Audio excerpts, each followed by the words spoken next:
Setiap entitas, setiap keberadaan, setiap kenyataan termasuk manusia adalah cinta itu sendiri. Saya pertanyaannya, kenapa kemudian ada jatuh cinta? Karena orang jatuh cinta itu bagi orang laki itu memang harus punya cinta. Jatuh cinta itu kayak kebutuhan, kayak kita butuh makan, butuh minum, itu kayak diri kita sendiri yang minta. Karena kita punya hati, kita punya perasaan, kita punya kejujuran, keikhlasan, dan ketidakmampuan di dalam hidup. Karena ada perasaan berdua. Kalau satu nggak bisa dibilang cinta. Mungkin kita mengagumi sesuatu ciptaannya sehingga jatuh cinta.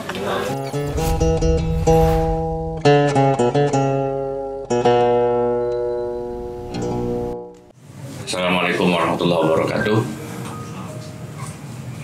Kembali bersama saya Abdullah Wong di Hanya Cinta. Kita lanjutkan tentang jatuh cinta. Sebenarnya kita yang jatuh atau cintanya yang jatuh. Pada kesempatan sebelumnya kami pernah menyampaikan bahwa cinta itu melampaui suka dan benci. Cinta itu bukan sekedar senang. Cinta itu bukan sekedar cenderung mengharapkan. Ada kesukaan, lebih jauh dari itu. Bahkan cinta tidak ada kepentingan apapun. Memberi, berbagi. Ketika peristiwa itu sebagai kemengaliran, keberlangsungan, cinta tanpa ada kepentingan. Ketika masih ada, ya bukan cinta namanya, itu masih sekedar suka. Maka ketika masih ada cinta karena cinta disebabkan, cinta dengan syarat tertentu, ketika seluruh syarat konsep itu tidak ada, bangunan cintanya runtuh, dan itu jelas bukan cinta, itu cuma suka saja. Cinta melampaui.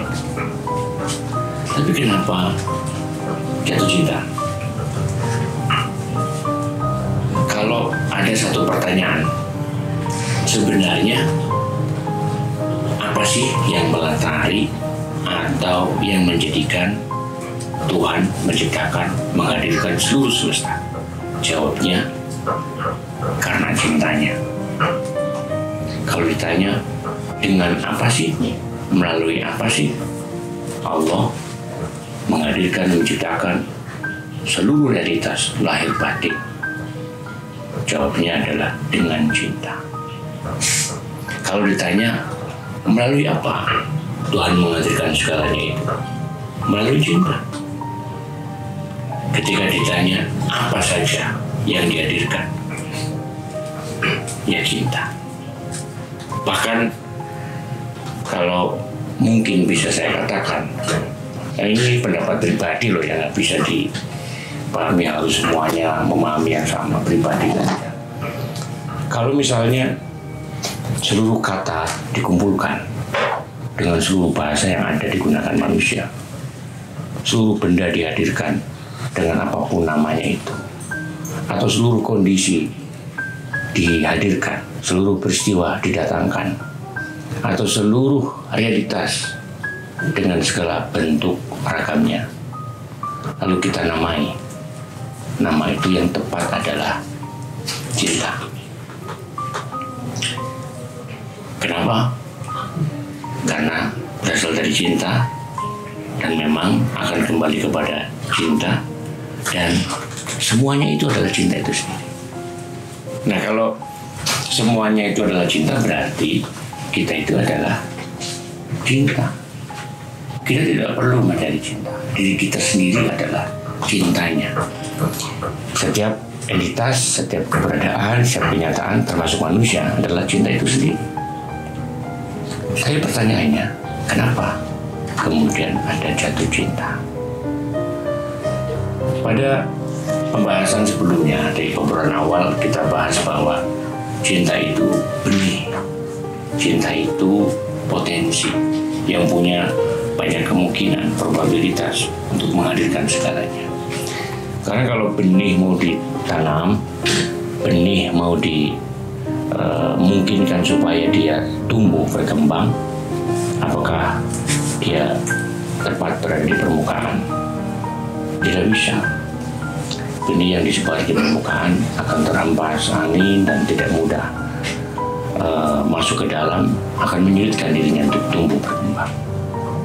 Benih untuk bisa hadir, menumbuhkan batang, menghadirkan akar, rantingnya, dahannya, daunnya, itu ketika benihnya dibenamkan.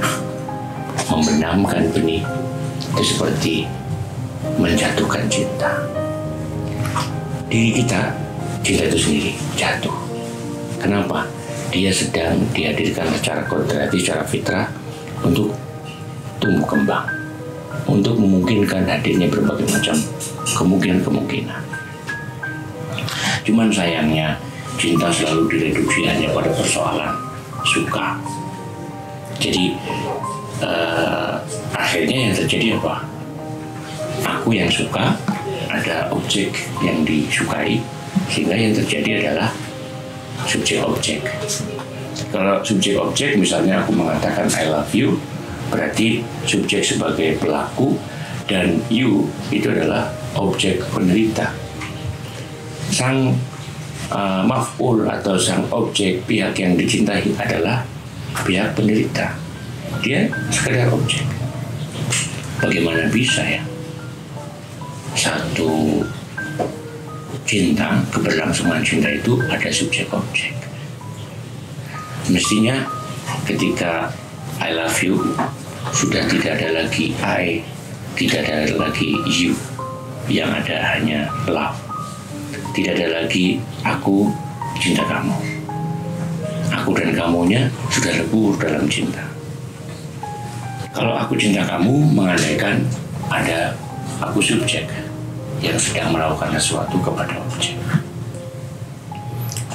Jatuh cinta adalah fitrah yang paling indah. Jatuh cinta menegaskan bahwa Allah hadir. Karena embrio, cikal bakal, bahan-bahan dari seluruh realitas itu cinta. Jadi kita tidak bisa lepas dari cinta itu sendiri. Berbahagialah kepada siapapun yang jatuh cinta. Cuman mungkin ungkapan jatuh itu kayak ungkapan yang nggak enak ya, ungkapan yang sepertinya itu hanya rasa sakit, rasa yang tidak nyaman, atau mungkin bahkan hina orang yang terjatuh. Bahkan ungkapannya kan pakai fall in love, jatuh cinta, seperti apa namanya, terjerembab, jatuh begitu rupa. Disebut di depan bahwa ini bukan soal jatuh, tapi persoalan dibenamkan benihnya agar dia tumbuh berkembang. Nah, jatuh cinta hadir pada siapapun, bahkan pada apapun. Daun-daun yang berterbangan dihempas oleh angin, itu penyelenggaraan peristiwa jatuh cinta. Matahari yang terus bersinar, sinarnya menghampiri bumi, peristiwa jatuh cinta. Cahaya matahari, kekuatan panasnya matahari, panasnya luar biasa, tapi karena cintanya sampai di bumi punya kadar dan ukuran tertentu. Air mengalir, peristiwa jatuh cinta. Daun yang jatuh di permukaan tanah, peristiwa jatuh cinta. Kenapa? Ada pengabdian di sana, ada pengorbanan di sana. Daun itu terus mengering untuk melembabkan tanah supaya pohon tetap terjaga kesuburannya. Cinta, peristiwa jatuh cinta ada setiap waktu. Kita kadang mungkin menganggap naif ya, seorang ibu yang membelai anaknya, mengamati anaknya ketika masih kecil, lagi tidur pulas, ketika dia harus menggendongnya di malam hari, menina bobokan, ataupun harus mengganti popoknya. Itu ekspresi apa? Cinta. Dan peristiwa jatuh cinta adalah peristiwa yang sakral. Sementara kadang kita mengotorinya. Ketika apa? Ketika kita merasa jatuh cinta, tapi sebenarnya yang terjadi adalah kita sedang memenuhi nafsu kita sendiri, memenuhi ego kita sendiri. Lalu, di mana sebenarnya prinsip jatuh cinta yang dikehendaki, atau setidaknya jatuh cinta yang ideal? Wah, susah kalau di dunia ini kita bicara soal ideal yang terbaik yang diperintahkan. Kita tidak perlu menyiapkan bagaimana kita jatuh cinta. Kita tidak perlu juga untuk menyiapkan supaya tidak jatuh cinta. Jatuh cinta itu keniscayaan. Jatuh cinta itu kepastian dari seluruh makhluk, seluruh realitas, dengan bentuk peristiwa yang berbeda-beda, yang beragam.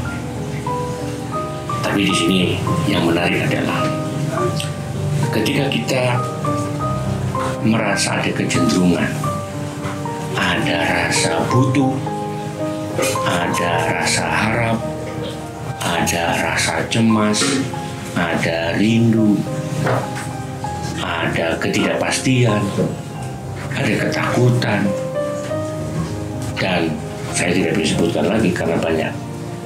Jangan-jangan cinta itu adalah satu nama untuk mewakili seluruh rasa. Bukan hanya rasa yang enak-enak saja, rasa yang tidak enak pun diakomodir oleh cinta. Ini kita sama-sama tidak paham, sama-sama tidak mengerti. Apalagi urusannya kalau ya senang-senangan doang, hanya ingin mendapatkan kenikmatan doang dari satu hal yang kita sebut kita cintai. Mencintai pekerjaan, mencintai hobi, mencintai apa? Benda-benda tertentu, mencintai barang antik. Apa yang dilakukan oleh itu semuanya?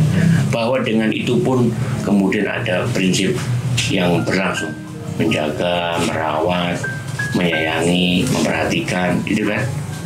Tapi hati-hati, lagi-lagi ternyata yang sebenarnya sedang dijaga, dirawat, dijaga supaya tetap benar, tetap oke, itu diri kita sendiri. Mungkin kita tidak perlu berlatih tentang bagaimana jatuh cinta, apalagi mengantisipasi supaya tidak sakit jatuhnya. Karena setiap orang bukan hanya punya cinta, tapi setiap orang adalah cinta itu sendiri. Kenapa? Ya kan semuanya berasal darinya, Maha Cinta.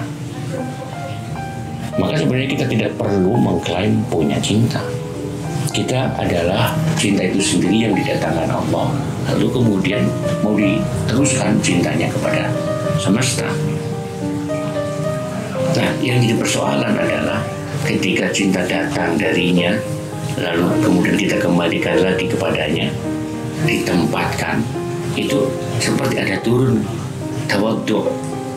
Kita harus menempatkan, mengembalikan pada tempatnya. Bukan hina, bukan rendah. Mengembalikan ini artinya karena memang bukan milik kita. Jadi sebenarnya aku mencintai Allah, aku menyayangi Allah, begitu? Tidak juga. Karena ada satu hal yang problematik. Misalnya gini, kita mengklaim mencintai Allah, padahal perangkat cinta sendiri, khasanah cinta itu sendiri darinya. Bagaimana bisa khasanah darinya itu kita gunakan, kita ambil, kita comot untuk dikembalikan untuk mencintainya? Gimana? Kita sampai punya asumsi bahwa aku punya cinta dan cinta itu aku gunakan untuk mencintai Allah, padahal cinta itu sendiri datang bahkan milik Allah. Gimana kita harus membahasakannya? Bagaimana kalau misalnya kita mulai dengan tidak ada segala sesuatu yang kita miliki bahkan diri kita, termasuk cinta. Maka begitu ada rasa cinta muncul, yakini itu adalah anugerahnya, maka jangan diakui. Lalu gimana? Kembalikan kepada Allah. Maka duhai kekasih, duhai Juwita, aku ingin mengembalikan cintanya Allah kepada Allah. Aku tidak tahu kenapa Allah menghadirkan sarananya, kabelnya itu melalui engkau. Jadi engkau adalah wasilah diriku mengembalikan cintanya. Jadi aku tidak sedang mencintaimu, wahai Juwitaku. Aku tidak sedang mengharapkan apa-apa darimu, wahai kekasihku. Aku hanya sedang mengembalikan cinta yang Allah berikan kepadanya lagi melaluimu. Jika itu, maka kita tidak perlu berharap kepada wasilah, kepada sarana itu, dan cinta itu akan terus berlangsung melaluinya. Ya, tentu saja sebagaimana air yang mengalir pada suatu wadah, ya akan basah toh. Serahkan saja, kembalikan saja cintanya kepada pemiliknya. Itu bisa melalui seseorang, melalui ayah, melalui ibu, melalui anak, melalui semesta, melalui pekerjaan. Jika itu yang terjadi, kita tidak akan menemukan kekecewaan. Tapi jika kita mencintai makhluk, mencintai objek yang pasti fana, kecewa. Tapi kalau yang kita cintai yang abadi, tidak akan pernah kecewa. Lalu makhluknya hanya sarana, hanya wasilah. Kita mencintai Allah adalah menyerahkan kembali khasanah cintanya kembali kepadanya melalui makhluknya. Itu sahabat, semoga kita senantiasa ikhlas, tulus menjalani semua limpahan-limpahan cintanya. Dan jika kita sadari peristiwa ini sebagai peristiwa kemengaliran cinta, maka kita tidak perlu baper sebenarnya ketika menghadirkan cinta, mengembalikan cinta kepada apa dan siapapun. Jangan-jangan Allah menciptakan manusia yang paling punya banyak potensi untuk mendapatkan limpahan cintanya itu, karena manusia punya banyak kemungkinan juga untuk melakukan pemberdayaan, melakukan harmonisasi, melakukan berbagai banyak perdamaian di semesta. Karena sebenarnya bukan hanya manusia, kita sering bisa melihat realitas di sekitar kita. Kita sudah insya Allah bahwa matahari adalah cinta, air cinta, embun adalah cinta itu sendiri, udara yang menghampiri kita adalah cinta, tanah yang kita pijak adalah cinta.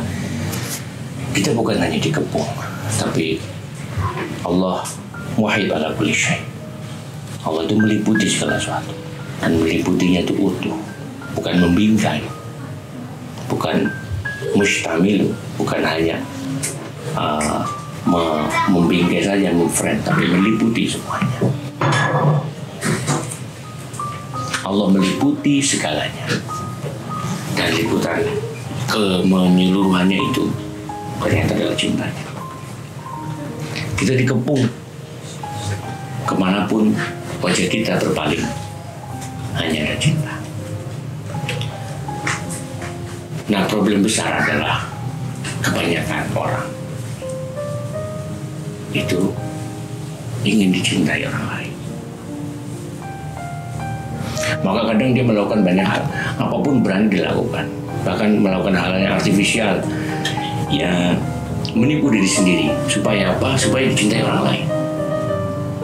Dia harus menyusun aneka rupa topeng-topeng tertentu, harus mengenakan kostum-kostum tertentu, harus mematut dirinya agar begitu rupa supaya kira-kira aku dicintai oleh orang lain. Bahkan ada lagi seseorang yang ingin ketika dicintai orang lain itu sudah punya konsepsi sendiri. Aku tuh dicintai orang lain karena aku memiliki bla bla bla, aku memiliki sesuatu bla bla bla. kita melakukan satu rekayasa cinta agar orang lain mencintai diri kita karena ada sesuatu pada diri kita. Kenapa kita berharap menjadi objek ya? Kenapa kita tidak memulai dengan mengalirkan cinta? Ingat, cintanya sudah terberikan kepada kita. Cintanya sudah dihadirkan pada kita. Persoalannya, kita mau membuka enggak? Kita mau membuka pintu cinta itu enggak untuk dihadirkan? Ada. Kenapa kita tidak kemudian menghadirkan itu? Karena kita sudah punya asumsi, konsepsi, pemahaman bahwa sebaiknya cinta itu begini, cinta itu ketika begini, cinta itu kalau begini. Dan tentu saja cinta itu akan aku sampaikan kalau aku begini. Kita kebanyakan sebenarnya sepertinya ingin menunggu dicintai dengan melakukan berbagai upaya. Bahkan ketika kita mencintai seseorang ini misalnya ya, sebenarnya sedang mencintai diri sendiri. Tapi coba mari kita mulai dengan saya adalah hamba yang sedang mendapatkan anugerah, sedang mendapatkan kesempatan, wasilah, mendapatkan hal, mendapatkan kekuatan untuk mengalirkan cinta. Begitu cinta dialirkan, dengan sendirinya yang kita sebut sebagai potensi itu akan muncul prinsip menjaga, merawat, melestarikan, memperhatikan.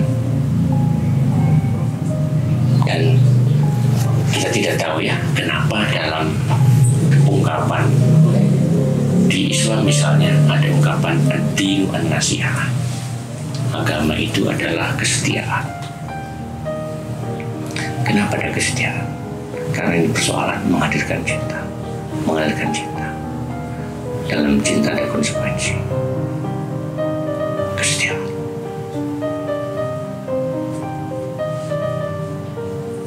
Seperti Allah yang senantiasa setia, alam yang senantiasa setia, matahari setia, air setia dengan kodratnya, mengalir terus ke bawah terus. Tapi ketika ada hal yang sifatnya lebih ingin supaya akunya diakui, dirikunya ditempatkan begitu rupa, mulai itu cinta berubah, turun makomnya menjadi persoalan suka dan tidak suka. Sahabat, setiap hari peristiwa cinta itu ada. Kita tidak perlu mencari-carinya. Justru kita harus memulai dari diri kita sendiri. Sudahkah Anda atau kita atau siapapun yang punya kesempatan menikmati ini, menyadari cintanya dititipkan kepada kita, lalu kembalikan segera cinta. Kapan? Saat ini, sekarang kembalikan cintanya. Kemana? Kepadanya.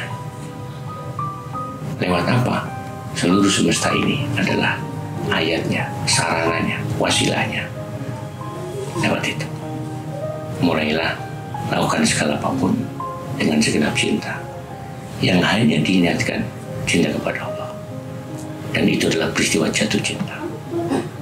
Bersyukurlah kepada siapapun yang senantiasa setiap waktunya jatuh cinta. Assalamualaikum warahmatullahi wabarakatuh.